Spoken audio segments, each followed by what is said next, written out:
thanks for tuning in to Sin's Workshop. Hope you're all having a wonderful day. Today we are going to be discussing Bindle Punk Bruja. I ultimately enjoyed the book, but reading it was really such a drag. And the reason is because it follows Luna, who goes by the name of Rose in Prohibition, Chicago. Is it Chicago? Pretty sure it's Chicago.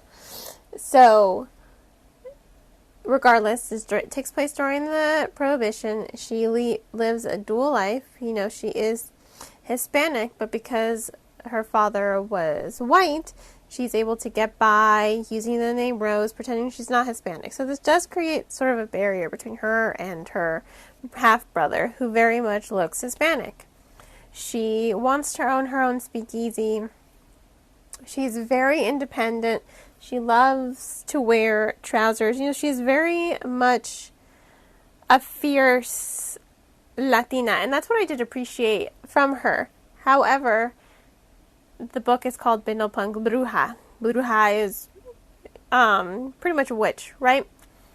She's supposed to be magical, just like her grandmother. There are branches of magic, different types of it, and hers is charm, so she can cast charm on people if she so desired. But that's about most she can do. I wanted a little bit more development on her magic. The book is about Luna being a witch and coming to terms with her magic, but it really takes a long time to develop that part of the story, so it really left me wanting way more. She's supposed to be a witch. I really would have loved to see a journey of her coming into her magic and really accepting it and understanding that yes, she can be as powerful as her grandmother. She's not restricted by her charm. And even though she is restricted by her charm, you really do see why she doesn't really have a lot of relationships and why she doesn't want any. Her father kind of abandoned her mother and family, and whenever she kisses a man, she doesn't know if it is in fact her magic taking over or if it's genuine. So it really does leave her with a lot of distrust for men. So she doesn't form any truly romantic relationships. Most of it's all self-serving. Like, oh, she's got a bunch of sugar daddies, which is great for her.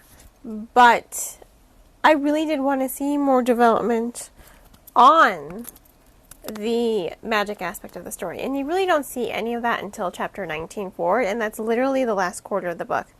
Much of the story that develops is about her, trying to get her speakeasy, trying to get away from the gangsters, charming Al Capone, dealing with the KKK, dealing with racism and bigotry, especially when she becomes a beard, basically, for a wealthy man who ends up falling in love with her brother. And I do love that part of the story. It was very wholesome to see her brother and her fiancé find one another and have that relationship blossom, and it was a little heartbreaking at times, but I really did enjoy that. However, much of the story, I was left wanting more. I wanted more of the magic. I wanted more development on that aspect of the story. So there really isn't much for me to say other than that, unfortunately. I just wanted more from it. When I pick up a book and it says it's going to be about a witch, and learning her magic while she's dealing with all of this other nonsense, while interesting, I didn't see that magic the way I wanted to. I didn't really see her practice her craft, and she's kind of made terms by the time the book begins. She has made terms with the fact that, she's not as powerful as her grandmother, so she goes to her grandmother for everything. But it's like, no, I want to see you develop more. There is character development, don't get me wrong. She allows herself to form relationships. She allows herself to get friends. She allows herself to open up instead of being afraid of not really forming lasting relationships. She comes to terms with her light-skinned privilege, but she also doesn't let that define her. She is not just Rose, but she is Luna. So I did like that part of the storytelling. I just really wanted more magic, and that's really all I can say.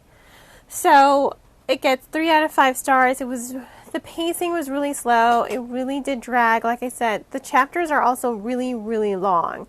So this is not like just some short, quick read. You know, I found myself dragging. I found myself often thinking about putting it in the DNF pile, but I stuck through it, and that last quarter of the book did make up for everything else. I will say that. So 3 out of 5 stars. If you want to go ahead and purchase the book, I will include links in the description below on where to purchase. And on that note, I hope you all will continue to support me here by liking this podcast, sharing it with all your book-loving friends, and subscribing to it. You can also become a supporter on Buy Me Coffee, Ko-fi, Patreon, by purchasing one of my handmade candles or by following any of my social media platforms. I hope you all have a wonderful rest of your day, and as always, happy reading.